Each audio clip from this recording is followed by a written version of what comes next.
मनोज की डिग्री वाली बात बाहर निकलते हुए 1 हफ्ता बीत चुका था और अब भी अखबार रोज एक से एक नए सनसनीखेज खुलासे कर रहे थे।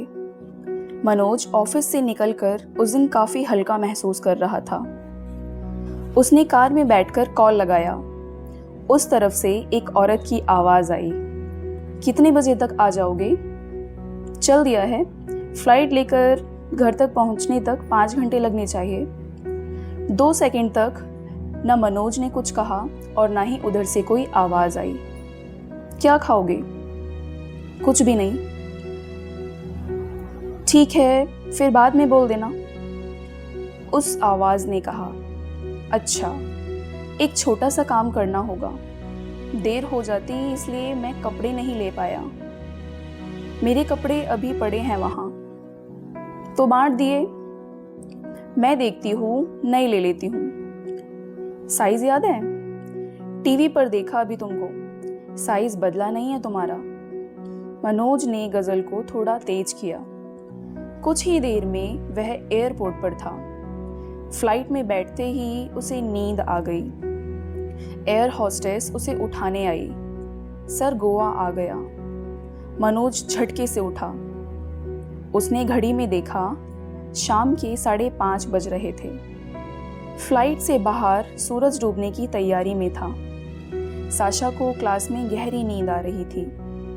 क्लास का ब्रेक होते ही उसने अपना मुंह धोया। कई बार अपने आप पर पानी डालते डालते हुए हम अपनी सच्चाई को बदलने की कोशिश करते हैं। बार बार पानी डालने से सच्चाई भले न बदले। सच्चाई का सामना करने की हिम्मत हम ऐसे ही पलों में पाते हैं। साशा की आंखें लाल थीं। तभी उसके मोबाइल पर उस रात आने वाले लड़के का मैसेज आया। थैंक्स दी, मैं घर पहुंच गया। साशा ने एक स्माइल बनाकर भेज दिया। तभी उसके मोबाइल पर मम्मी का फोन आया। इससे पहले मम्मी कुछ बोलती, साशा ने इधर से कहा, मम्मा, पता चला तुमको पापा का? मनोज आज यहाँ आ रहा है। साशा को पहले तो यकीन नहीं हुआ। तुम्हारे पास क्या हुआ है मनोज साल्वे को? साशा दोस्त नहीं है जो नाम ले रही हो, पापा हैं तुम्हारे। तो आप क्यों मिल रहे हो? साशा गुस्से में थी। साशा की बात अभी पूरी ही नहीं हुई थी कि क्लास से बुलावा आ गया। शाम को बात होती है, मम्मा ने कहा।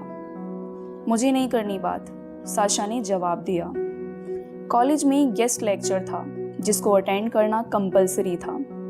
लेक्चर शुरू हो चुका था और साशा की नींद उड़ चुकी थी। वह बेमन से ऑडिटोरियम में जाकर बैठ गई।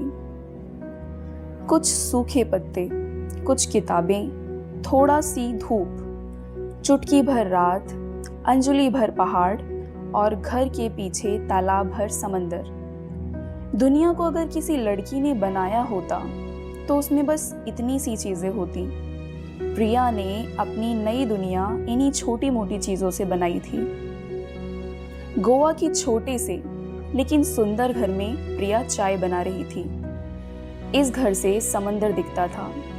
दूर से गाने की आवाज आ रही थी। घर खुला हुआ था, इसलिए सामने से अच्छी हवा घर में आ रही थी।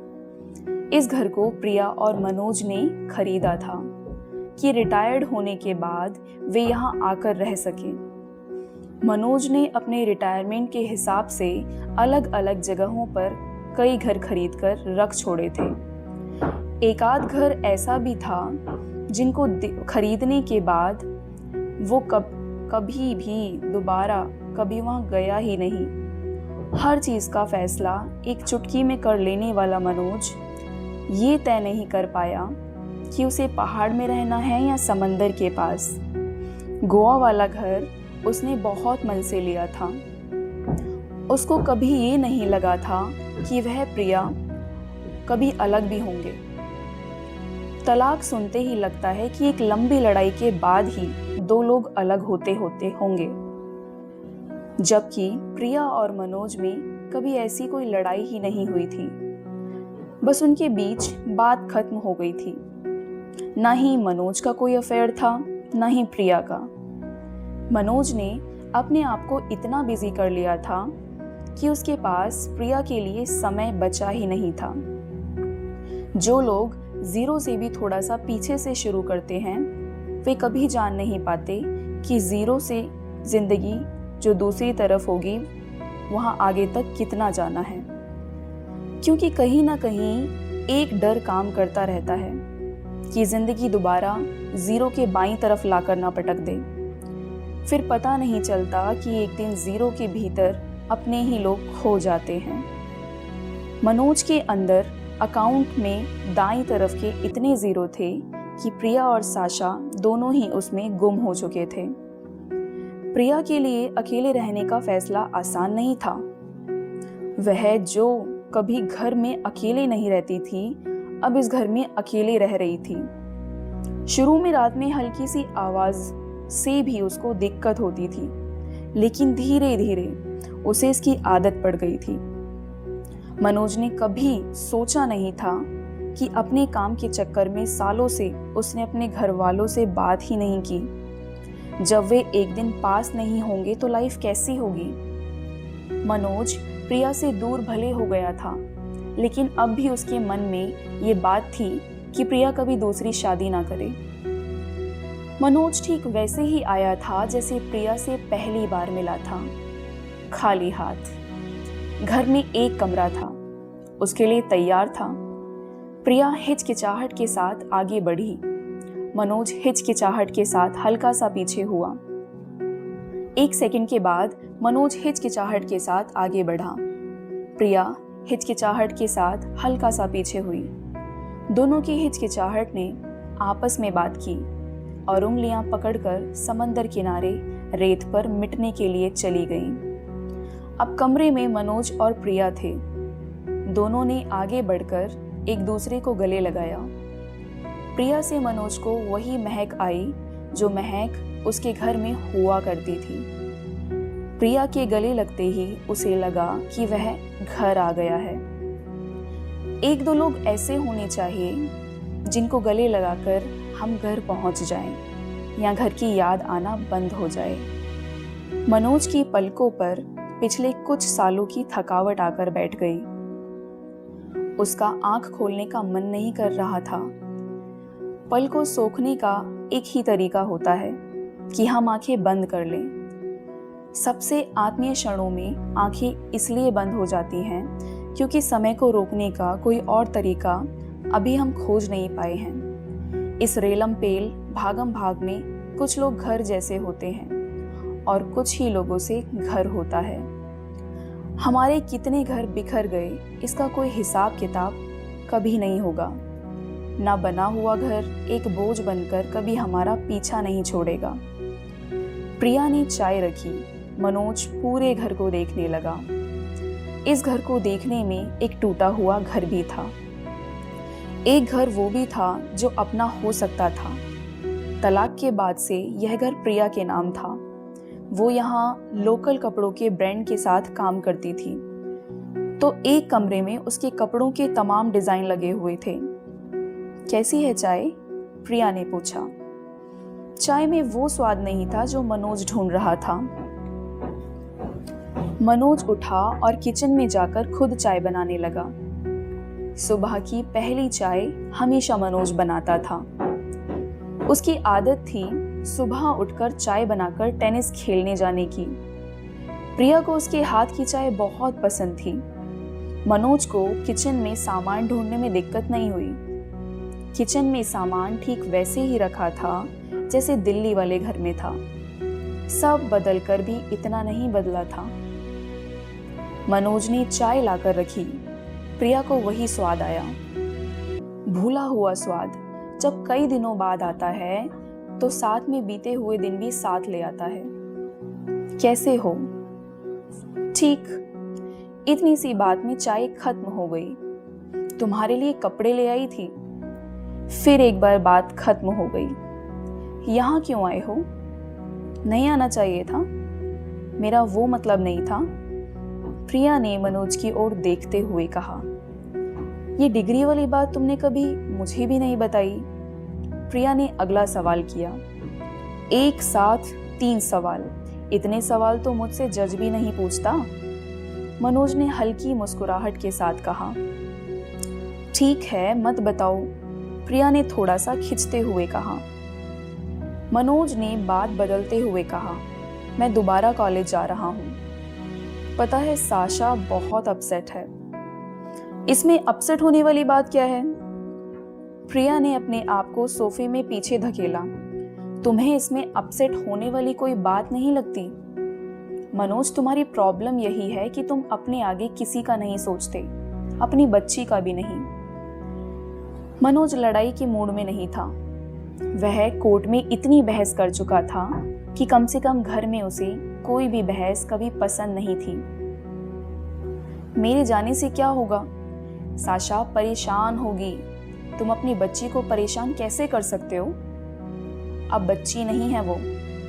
तुम्हारे आने की खबर से वो बहुत परेशान है। मनोज को ये सुनकर गुस्सा आ गया। तो मैं क्या करूं? ये बताना पड़ेगा कि क्या करो। तुम कॉलेज नहीं जाओगे मनोज। साशा की डिग्री हो जाने दो, फिर चले जाना। तुम्हें पता भी नहीं है कि तुम्हारी वजह से सबको क्या झेलना पड़ता है। अब मनोज से कंट्रोल नहीं हुआ। वो उठा और कमरे में एक कोने से दूसरे कोने तक चलने लगा। कुछ कहते कहते वह रुका, कुछ सोचता रहा। किचन में जाकर पानी पिया। उसका मन बहुत देर से चिल्लाने का था, लेकिन उसने अपने आप को संभाल कर वहां से वापस आया। प्रिया, यही जरूरी है। मेरी आज तक की रेपुटेशन स्टेक पर है। सब कुछ खत्म हो जाएगा। रेपुटेशन बेटी से बड़ी है क्या? तुम लोगों को समझ क्यों नहीं आ रहा? वैसे भी शासा इज अ प्रिविलेज्ड चाइल्ड। थोड़ी सी प्रॉब्लम आई नहीं कि नाटक शुरू हो गया। प्रिया ये झगड़ा नहीं चाहती थी, उसको तुमने बिगाड़ा है। अब तुम एक दिन उठकर ये नहीं कह सकते कि उसको दुख तुम इसलिए दे रहे हो ताकि वो मजबूत बने। उसको जो बनना होगा बन जाएगी। मनोज के पास कोई जवाब नहीं था। आखिर उसने ही साशा को इतने नाजों से पाला था। उसके कहने से पहले हर चीज कर देना, इससे पहले कि वह कुछ कहे सब कुछ साशा को दे देना। प्रिया कभी वैसी परवरिश नहीं चाहती थी, लेकिन मनोज को वो जो समय साशा को नहीं दे पाता था, ऐसे ही गिफ्ट और साशा की हर डिमांड को पूरा करके अपने गिल्ट को कम करता था। साशा को सब कुछ मिला सिवाय मनोज के समय के।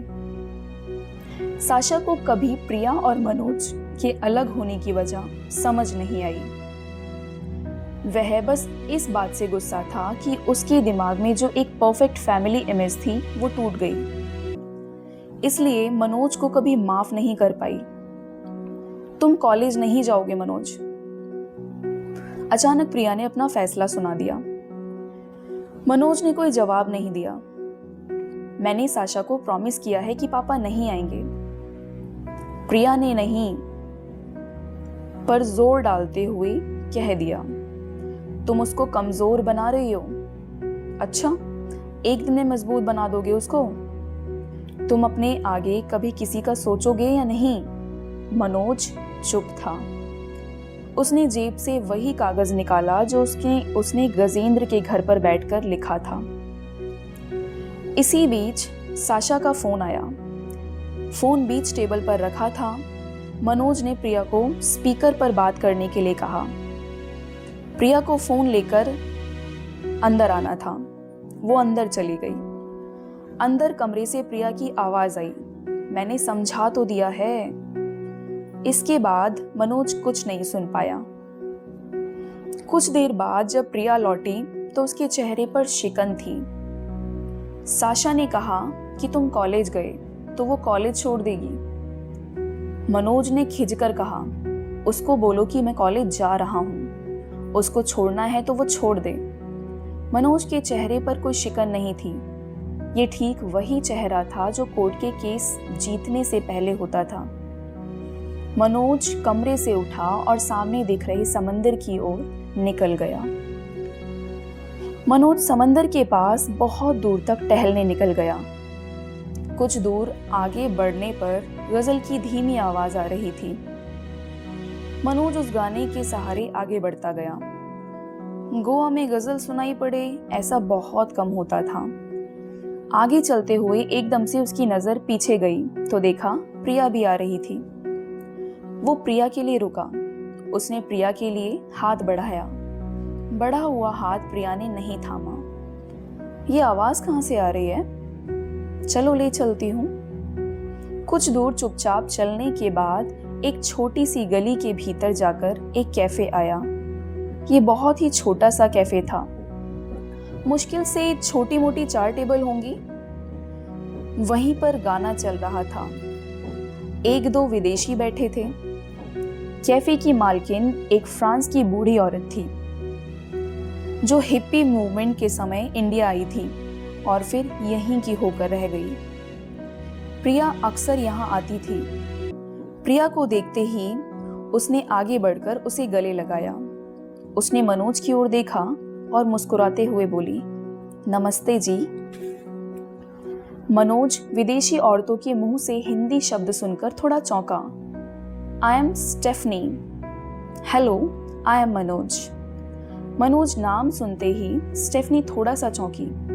उसने प्रिया की ओर देखा और मनोज से पूछा, क्या लेंगे आप? मनोज ने सामने लगा मेन्यू देखा। ज्यादा ऑप्शन नहीं थे। उसने वाइन के साथ एक गार्लिक ब्रेड का ऑर्डर दिया। स्टेफनी के जाने के बाद मनोज ने कैफे को ध्यान से देखना शुरू किया।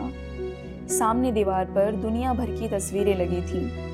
हर तस्वीर में स्टेफनी थी। दोस्त है तुम्हारी? ऐसे ही थोड़ी बहुत जान पहचान है। बहुत अच्छी है। मैं कभी कभी यहाँ आकर बैठती हूँ। गजल सुनती है ये? मनोज ने पूछा। क्यों नहीं सुन सकती? अरे यार, तुम हमेशा इतना आगे बढ़कर बैटिंग क्यों करती हो? ऐसे ही पूछ रहा हूँ।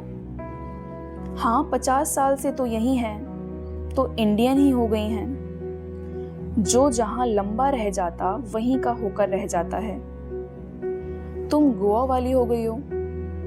प्रिया ने मनोज के सवाल को अनसुना कर दिया, वरना वह अगला सवाल यही करता कि इतने साल वह दिल्ली उसके साथ रही, फिर भी वह वहां की होकर क्यों नहीं रह पाई।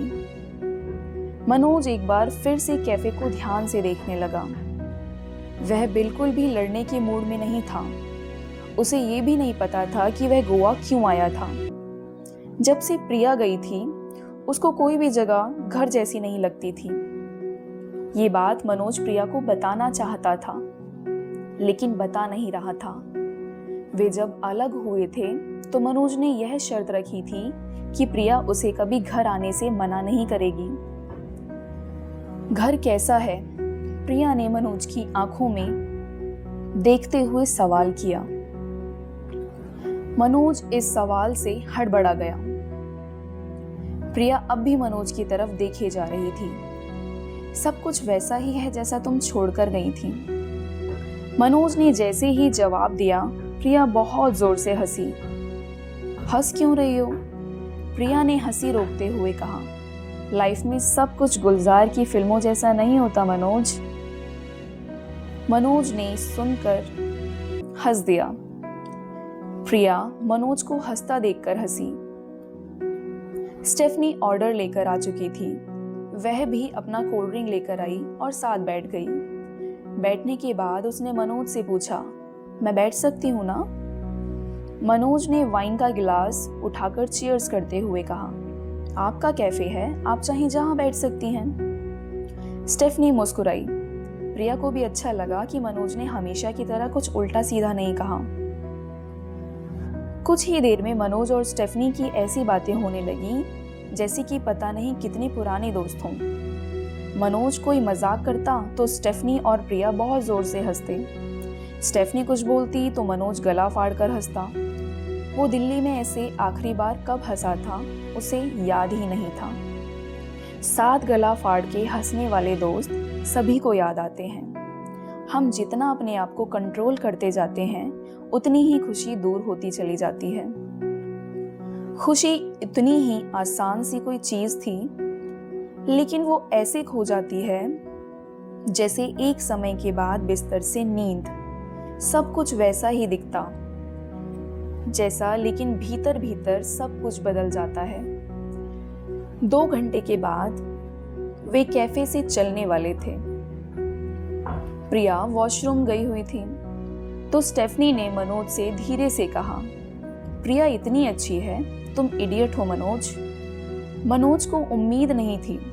उसने अपनी नजर इधर उधर घुमाते हुए कहा, अब क्या कर सकते हैं, बहुत कुछ कर सकते हैं। कभी कोई इतना दूर नहीं जाता कि लौट ना सके।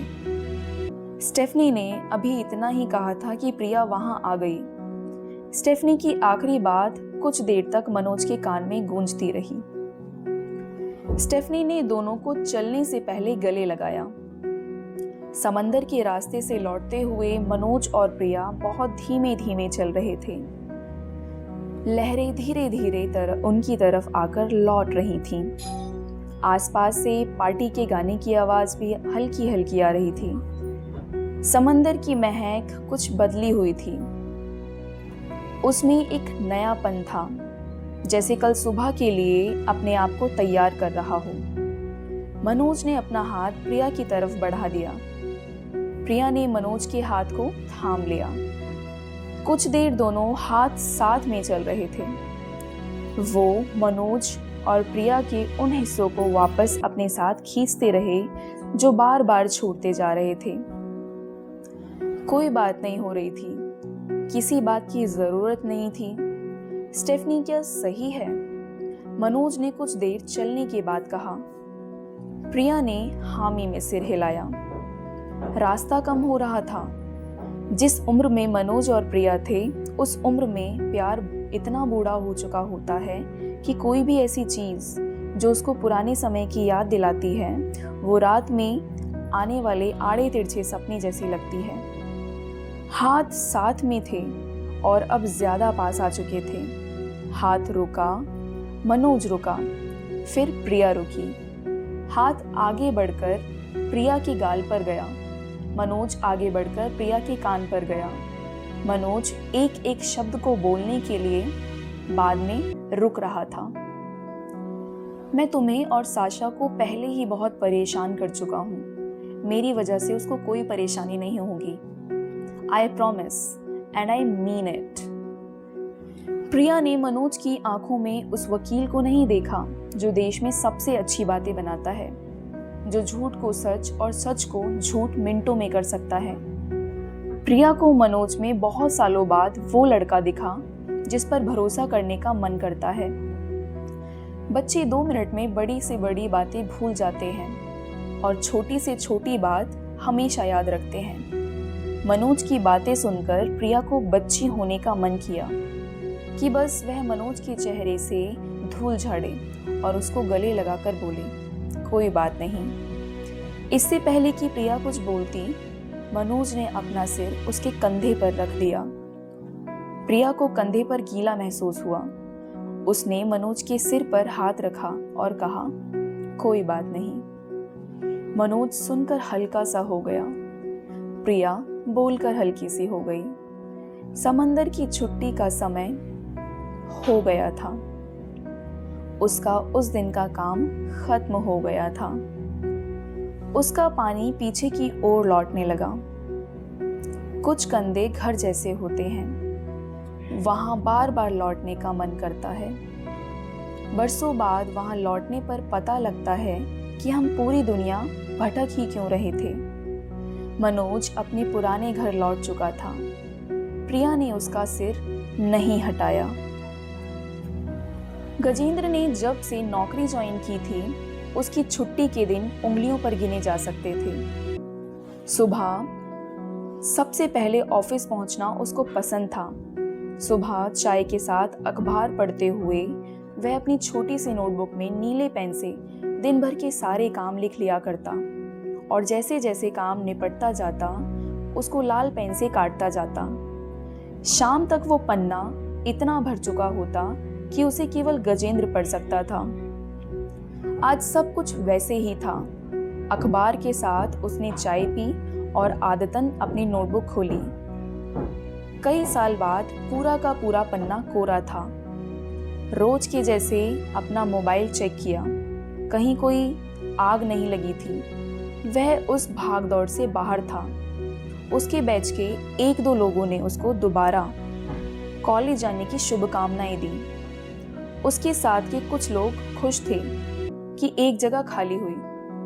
उस दिन उसने कार खुद निकाली और दिल्ली से नोएडा की ओर चल दिया।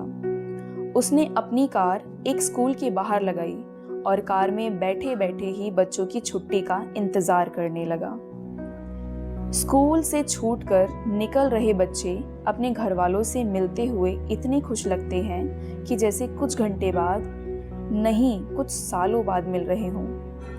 तभी गजेंद्र की नज़र एक औरत पर गई जो कि रिक्शे से उतरकर स्कूल के गेट के सामने आकर खड़ी हो गई थी। गजेंद्र कार पार करके गेट के एकदम पास पहुंचा और उस औरत ने बिल्कुल करीब आकर खड़ा हो गया। उसने हाथ जोड़े और कहा, कैसी हैं आप? वो औरत पलटी और गजेंद्र को देखकर चौंकी। आप तो आज घर आने वाले थे? हाँ, लेकिन सोचा स्कूल में आकर गुनगुन को सरप्राइज दे दूं। आपको देखकर बहुत खुशी होगी, बहुत दिनों से पूछ रही थी।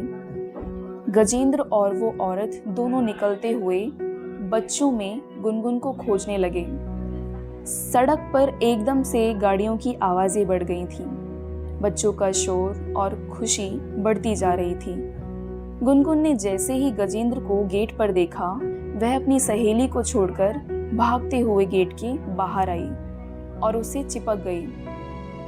गजेंद्र ने उसको गले लगा लिया और कुछ देर तक गले लगाए रहा। गुनगुन कुछ कहना चाहती थी, लेकिन गले लगाने में भूल गई। गजेंद्र कुछ सुनना चाहता था, लेकिन गले लगाने में भूल गया। मैं नाराज हूँ, आप बर्थडे पर नहीं आए? गुनगुन ने शिकायत की। बेटा, काम रहता है ना चाचा को, जवाब गुनगुन की मम्मी ने दिया। गजेंद्र पलके नहीं झपकाना चाह रहा था। आगे से कभी मिस नहीं होगा और बर्थडे का गिफ्ट तो लाया हूं ना। गुनगुन गिफ्ट सुनते ही उछलने लगी। तीनों कार में बैठे। गुनगुन के लिए वही शहर नया हो गया। मम्मी के साथ रिक्शे से शहर वैसा नहीं दिखता था। गुनगुन के हाथ में एक खिलौना था, वह उसके साथ खुश थी। जो लोग गिफ्ट देर से देते हैं उनको 2 गिफ्ट देने होते हैं। गुनगुन के यह बोलते ही उसकी मम्मी ने उसकी ओर घूर कर देखा। चाचा मुस्कुराए। क्या चाहिए मेरे बच्चे को? मुझे घूमने चलना है, मुझे जंगल सफारी जाना है, मेरी एक फ्रेंड बन गई थी, मुझे मज़ा आता है। गुनगुन ने अपनी बात रख दी और कार की सीट पर पड़ी चॉकलेट खाने लगी। हाँ, तो एग्जाम के बाद चलते हैं, गजेंद्र ने कहा और कार को गुनगुन की फेवरेट आइसक्रीम की शॉप पर रोक दिया। गुनगुन के खाने के बाद जब गजेंद्र ने उनको घर छोड़ा तो गुनगुन की मम्मी ने गजेंद्र को ऊपर बुलाया। गजेंद्र घर में आना नहीं चाहता था, लेकिन गुनगुन की जिद के आगे उसे मानना पड़ा। गुनगुन गजेंद्र की दुनिया थी। वह उसकी हर बात पलक झपकते ही पूरी करना चाहता था। गजेंद्र को उस दिन कहीं जाने की जल्दी नहीं थी। उसने धीरे से कुछ पैसे निकालकर फ्रिज के कवर के नीचे दबा दिए। भाभी ने उसको देखता और कहा, कुछ कहना चाहिए था, लेकिन कुछ कहने से रुक गई। गजेंद्र चलने ही वाला था कि भाभी ने कहा, कुछ देर रुक जाइए, ये आते ही होंगे। गजेंद्र भैया के आने से पहले जाना चाहता था। दरवाजे की घंटी बजी।